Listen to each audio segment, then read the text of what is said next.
Queridos irmãos e irmãs, graça e paz em Cristo, saudações fraternas.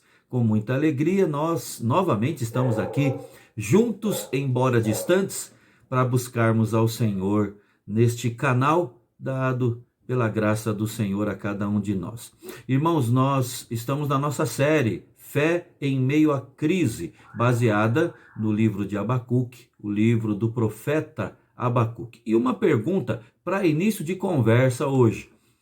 Nós vivemos entre pessoas que muitas delas dizem que nós não podemos ter certeza nenhuma nesta vida.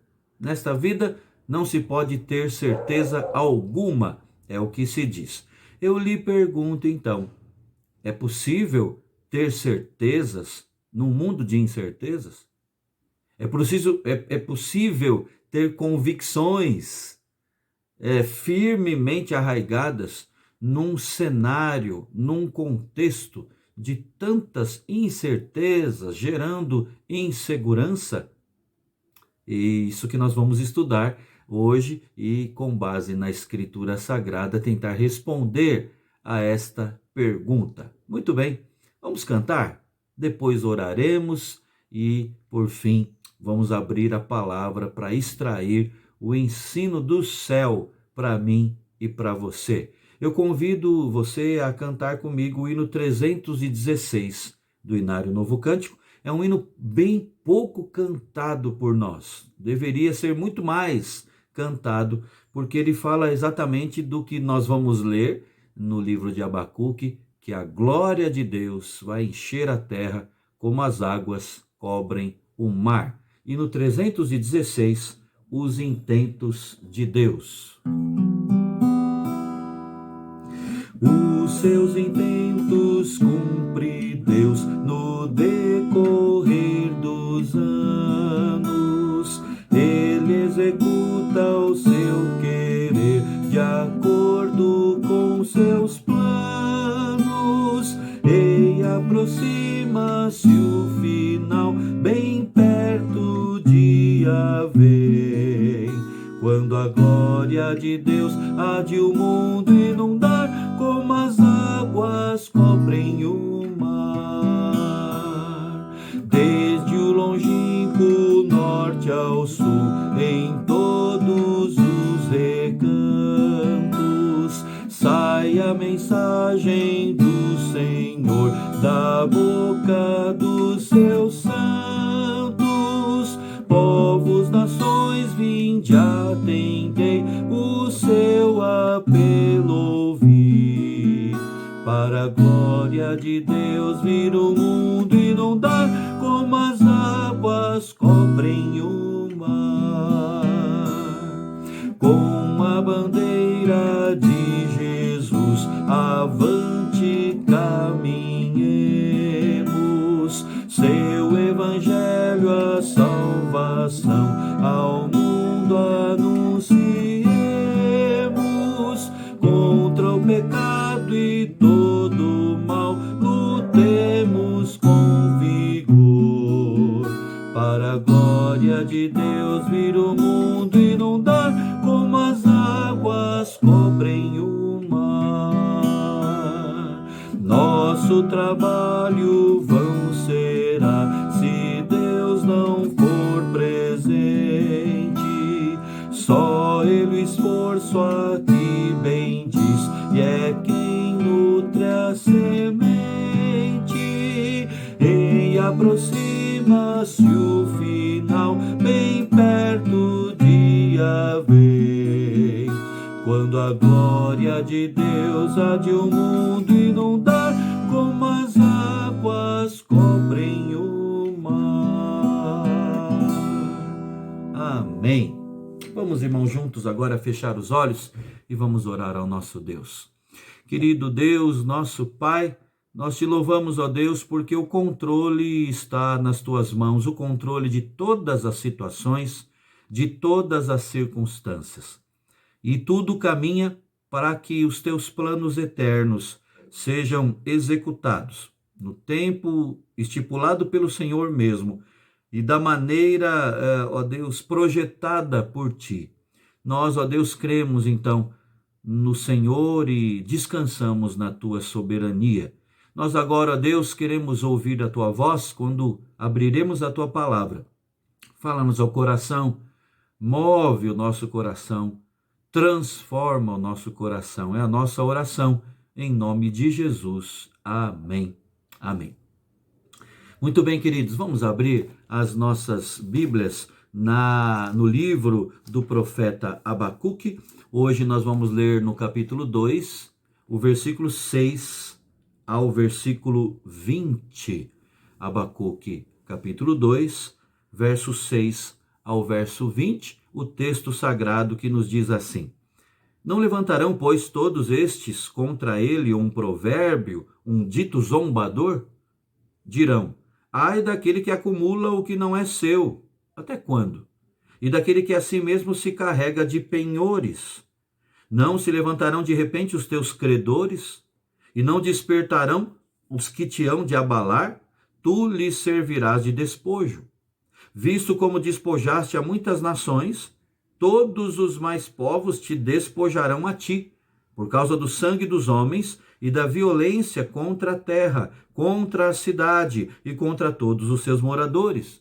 Ai daquele que ajunta em sua casa bens mal adquiridos, para pôr em lugar alto o seu ninho, a fim de livrar-se das garras do mal. Vergonha maquinaste para a tua casa, destruindo tu a muitos povos, pecaste contra a tua alma.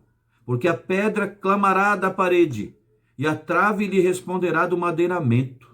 Ai daquele que edifica a cidade com sangue e a fundamenta com iniquidade. Não vem do Senhor dos exércitos que as nações labutem para o fogo e os povos se fatiguem em vão? Pois a terra se encherá do conhecimento da glória do Senhor, como as águas cobrem o mar. Ai daquele que dá de beber ao seu companheiro, misturando a bebida o seu furor, e que o embebeda para lhe contemplar as vergonhas. Serás farto de opróbrio em vez de honra.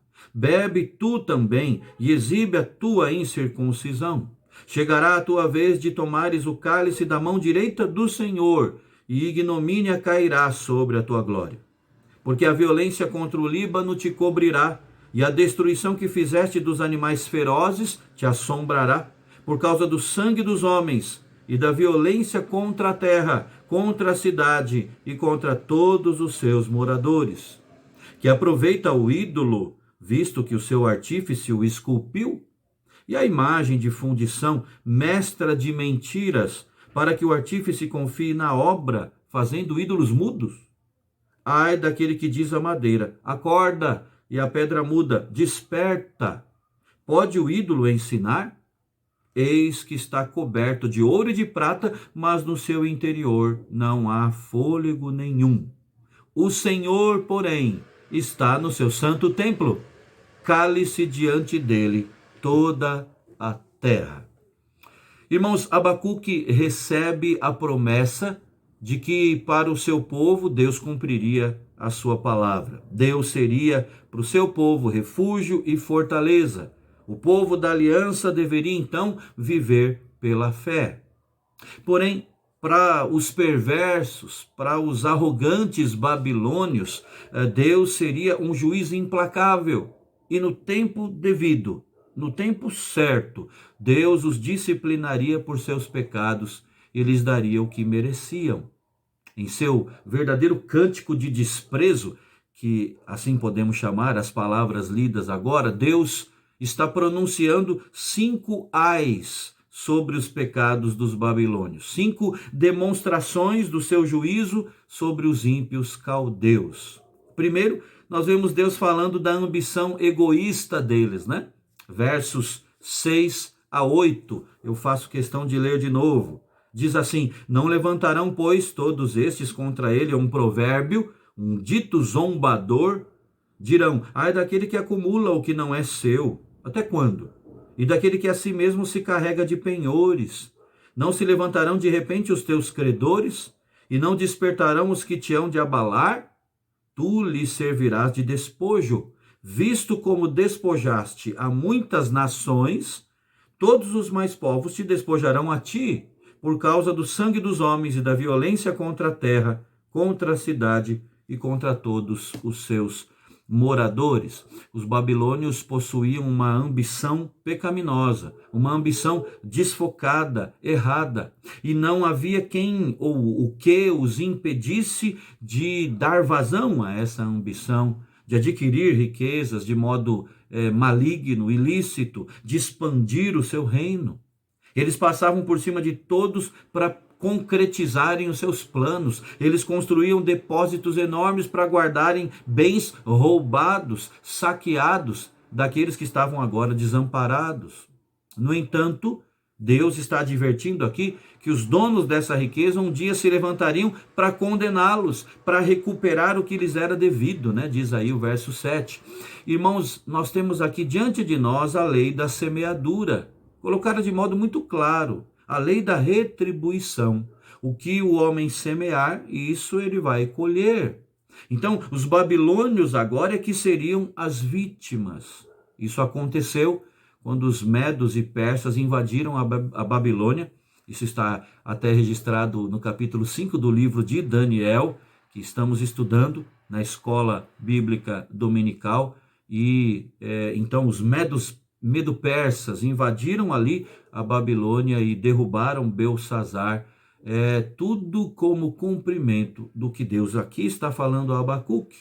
A Babilônia havia derramado rios de sangue, irmãos, e agora o seu sangue é que seria derramado. Martin Lloyd Jones diz que os 5 ais registrados nesse capítulo expressam muito bem a verdade, não só com respeito aos caldeus, né? Mas como um princípio universal na história e da história da humanidade. Tudo o que é mal está sob o juízo de Deus. E além disso, Deus sempre retribui. O que o homem semear de bom, ele vai colher. O que o homem semear de ruim, ele vai colher. Os maus, os que vivem sem Deus, os que só pensam em si próprios, eles podem triunfar por algum tempo até. Podem expandir-se qual cedro no Líbano, é essa a linguagem da Escritura, mas eles não vão durar para sempre. A sua sentença está selada. Mas em segundo lugar, no seu julgamento, Deus está abordando aqui a ganância dos babilônios, né? Vejam de novo os versos 9 a 11. Ai daquele que ajunta em sua casa bens mal adquiridos, para pôr em lugar alto o seu ninho, a fim de livrar-se das garras do mal. Vergonha maquinaste para a tua casa, destruindo tu a muitos povos, pecaste contra a tua alma, porque a pedra clamará da parede, e a trave lhe responderá do madeiramento. Os caldeus, os babilônios, tomaram terras que não lhes pertenciam, a fim de construir o seu império, né? Um império que os glorificasse e que lhes garantisse proteção. O seu objetivo era justamente ter segurança. Aliás, irmãos, o povo tinha que entender isso. O poder oferece ao homem uma falsa segurança, né? E de fato se tratava ali de uma falsa segurança entre os babilônios, tendo em vista que nenhum indivíduo ou nação pode construir muros tão altos o suficiente e deixar com isso Deus de fora, né? Não, de forma alguma. A seguir, vejam aí, do verso 12 ao verso 14, Deus fala da exploração que os caldeus realizavam. Versos 12 a 14 dizem assim: ai daquele que edifica a cidade com sangue e a fundamenta com iniquidade. Não vem do Senhor dos exércitos que as nações labutem para o fogo e os povos se fatiguem em vão? Pois a terra se encherá do conhecimento da glória do Senhor, como as águas cobrem o mar. Warren Wiersbe, comentarista bíblico, ele diz que a Babilônia foi construída com o sangue de vítimas inocentes. O império foi construído por prisioneiros de guerra, irmãos, cujo trabalho era escravo e era cada vez mais explorado ao máximo. E o pior é que a Babilônia se orgulhava disso, se orgulhava daquilo que havia construído e se orgulhava dos seus métodos para chegar a isso. Mas o que nós temos agora é Deus dizendo que isso não ia durar, que era apenas lenha para o fogo. A cidade da Babilônia, que era um prodígio da arquitetura, na verdade, nos seus grandes projetos não tinha valor algum. Tanto que hoje, 2021, não existe mais nada, né? Quem quiser saber como a Babilônia foi e era, tem que revisitar ali os livros antigos com alguns desenhos, supondo de como seriam ali as riquezas da Babilônia, ou então precisa visitar um museu, porque o que resta são ruínas. Na sequência, irmãos, no julgamento que Deus está proferindo aqui contra os caldeus, ele vai falar sobre a embriaguez e a violência deles. Versos 15 a 17, me acompanhem aqui. Ai daquele que dá de beber ao seu companheiro, misturando à bebida o seu furor, e que o embebeda para lhe contemplar as vergonhas. Serás farto de opróbrio em vez de honra. Bebe tu também e exibe a tua incircuncisão. Chegará a tua vez de tomares o cálice da mão direita do Senhor, e ignomínia cairá sobre a tua glória, porque a violência contra o Líbano te cobrirá, e a destruição que fizeste dos animais ferozes te assombrará, por causa do sangue dos homens e da violência contra a terra, contra a cidade e contra todos os seus moradores. A embriaguez e o comportamento sensual, lascivo, eram uma característica da Babilônia. Mas Deus está dizendo que o opróbrio, ou seja, a vergonha, é que agora seria a parte deles, é que seria a parte deles dentro de pouco tempo. O Império Babilônio seria destruído. Nas Escrituras, irmãos, beber um cálice pode ser um retrato de julgamento, e nudez pode, por vezes, aqui ser uma referência aos efeitos devastadores de uma invasão militar, ou seja, deixando-os como que nus. Essa é a imagem colocada aqui por Deus através do seu profeta. Então, em resumo, aquilo que a Babilônia fez com os outros, Deus faria igualmente com ela. Eles colheriam o que semearam. É a lei básica do universo criada por Deus. Mais cedo ou mais tarde, nós colhemos aquilo que nós semeamos. A Babilônia foi um cálice de ouro nas mãos de Deus, usado para disciplinar outras nações, inclusive Judá, como vimos, mas agora Deus lhe diz que, ou lhe dá de beber um cálice da mesma forma, e um cálice que traria agora a sua ruína completa. O grande império de Nabucodonosor seria envergonhado. Vejam aqui que interessante, não é, irmãos? Porque no verso 14 nós lemos sobre a glória do Senhor enchendo a terra. A glória de Deus cobriria a terra, ou seja, o reino dele. Mas a glória da Babilônia, o reino caldeu, esse seria abafado, seria destruído, seria exterminado, seria coberto de vergonha. Outro ponto abordado por Deus aqui em seu juízo é a idolatria dos caldeus. Vejam os versos 18 a 20. Que aproveita o ídolo, visto que o seu artífice o esculpiu, e a imagem de fundição, mestra de mentiras, para que o artífice confie na obra, fazendo ídolos mudos? Ai daquele que diz à madeira, acorda, e à pedra muda, desperta. Pode o ídolo ensinar?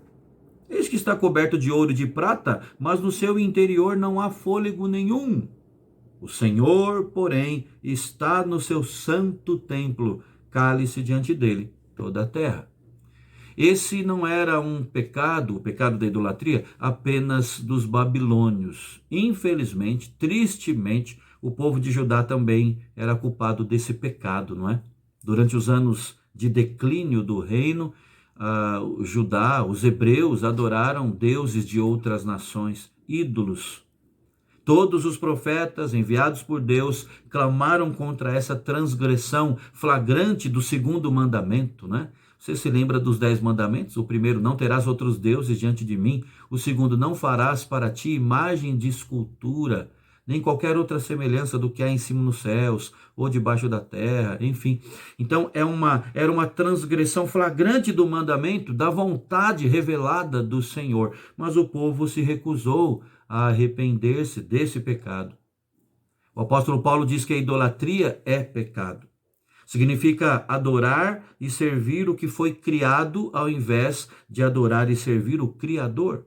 É uma inversão na ordem das coisas. Na verdade, nós podemos dizer que a idolatria começou com Lúcifer, que disse lá, está registrado e relatado no livro do profeta Isaías, capítulo 14: subirei, disse Lúcifer, acima das mais altas nuvens e serei semelhante ao Altíssimo. Ali nós temos uma profecia falando de um rei que de fato existiu, mas é aplicado também ao que aconteceu com Lúcifer. E ele entrou na humanidade, esse pecado da idolatria, quando Satanás tentou Eva com estas palavras: e como Deus sereis conhecedores do bem e do mal. Gênesis capítulo 3. Irmãos, a idolatria é uma forma de desobediência à palavra de Deus, portanto. E é algo tolo, fútil, né? É tolo e fútil porque nenhum ídolo satisfaz plenamente. E o ídolo exige cada vez mais de nós, né? Ele faz exigências diante das quais aqueles que o servem têm que se curvar. E ele nunca satisfaz. Por quê? Porque ele é falso. Qualquer ídolo que seja, é falso. E o que é falso não pode nos dar aquilo que tanto carecemos. Só Deus no coração humano é que de fato supre plenamente o que nós necessitamos. Warren Wiersbe diz que os ídolos são substitutos mortos do Deus vivo. Que figura, não é? Substitutos mortos do Deus vivo. Tudo aquilo de que as pessoas se agradam além de Deus, tudo aquilo a que se dedicam, pelo que se sacrificam, tudo aquilo que não podem viver sem e que não é Deus, é um ídolo e, portanto, é condenado por Deus. O pecado da idolatria, irmãos, foi um pecado porque ele contaminou os babilônios, contaminou os próprios hebreus, continua a contaminar ainda hoje. Portanto, precisamos fugir dos ídolos, como diz o apóstolo João.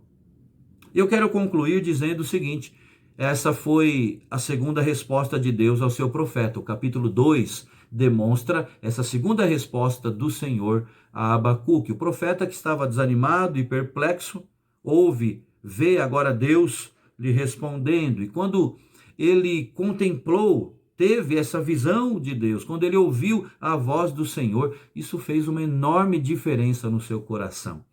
Deus conclui a sua resposta aqui a Abacuque, dando-lhe mais uma certeza, né? O Senhor, porém, está no seu santo templo, cale-se diante dele toda a terra. Fez um contraste com os ídolos, né? Falando que eles não têm fôlego nenhum, apesar de estarem revestidos de ouro e de prata, mas eles não têm vida em si próprios, muito menos podem dar vida, podem dar o que quer que seja a alguém. E ele contrastou com Deus. O Senhor, porém, está no seu santo templo, cale-se diante dele toda a terra. Irmãos, ao compreender o significado disso aqui, Abacuque passou então da preocupação à adoração. E é o que tantas vezes eu e você precisamos. Contemplar a Deus e ouvi-lo, não é? Para que passemos também, como Abacuque, da preocupação à adoração. E essa passagem fica muito mais clara no que está aqui no capítulo 3, registrado no capítulo 3, que nós vamos estudar na próxima devocional. Na verdade, irmãos, olhando para todo o capítulo 2, nós podemos verificar 3 lições importantes reveladas ao profeta nesse segundo capítulo. 3 grandes certezas dadas por Deus no contexto de muitas incertezas. Será mesmo que nessa vida a gente não pode ter certeza nenhuma? Será mesmo que diante de dias maus, de muitas, tremendas dificuldades, nós não podemos ter convicção nenhuma, certeza de nenhuma situação que vai ocorrer? A Escritura está nos dizendo que, olha, sim, nós podemos ter certezas, porque Deus nos dá essas certezas. É o que ele fez aqui com Abacuque nesse capítulo 2. 3 certezas nesse capítulo. A primeira, ressaltando a graça de Deus, está no versículo 4, que já estudamos, que o justo vive pela fé. O profeta Abacuque recebeu a certeza disso, não é? O justo vive por causa do seu relacionamento com Deus, é salvo pela graça do Altíssimo em qualquer tempo, mesmo em dias maus. Tudo isso é obra de Deus, que planta em nós a fé que nos conduz, e Ele continua nos conduzindo-nos como seu povo em todo o tempo, porque esse povo vive pela fé nele. A segunda certeza ressalta a glória de Deus, já falamos aqui há pouco. Verso 14, que a terra se encherá do conhecimento da glória do Senhor, como as águas cobrem o mar, diz Deus. A glória de Deus, irmãos, isso aponta para o seu reino. Então, no fim, o império que vai prevalecer não vai ser a grande Babilônia. Na verdade, Abacuque pode compreender que o reino de Deus vai dominar o mundo. A glória que encherá a terra não é a dos poderosos deste século, mas a do Deus Todo-Poderoso, nem poderosos de qualquer outro século, não é? A terceira certeza, irmãos, se concentra aqui na soberania de Deus. Veja o que está no verso 20. O Senhor, porém, está no seu santo templo. Ou seja, Deus está assentado no seu trono. Deus tem tudo em suas mãos. Os ídolos são surdos, os ídolos são impotentes, são mortos. Eles não podem fazer nada. Agora, Deus sim. Deus está entronizado no seu santo templo e toda a terra se curva reverente, ou deve se curvar reverente diante da sua face. Logo, nós não devemos murmurar contra Deus. Logo, nós não devemos questionar o que é que Deus está fazendo. Como servos fiéis, nós devemos simplesmente nos calar. Sabe, irmãos, muitas vezes o que nós precisamos fazer, que vai agradar a Deus e vai permitir que nós tenhamos a paz de Deus derramada no nosso coração, é nos calar. Cale-se diante dele toda a terra. Ele está no seu santo templo. É como nós lemos no Salmo 46, verso 10. Aquietai-vos e sabei que eu sou Deus. Muito bem. Que Deus então nos ajude a assimilar todas essas lições, a tomar posse dessas certezas, né, aqui relatadas, repassadas por Deus a Abacuque e repassadas a nós hoje. Que assim então nós passemos como o profeta da preocupação à adoração. Deus o abençoe dessa forma, abençoe a sua família, abençoe os seus queridos, seus amigos, abençoe o seu povo, a sua igreja, e até o nosso próximo estudo, se Deus quiser.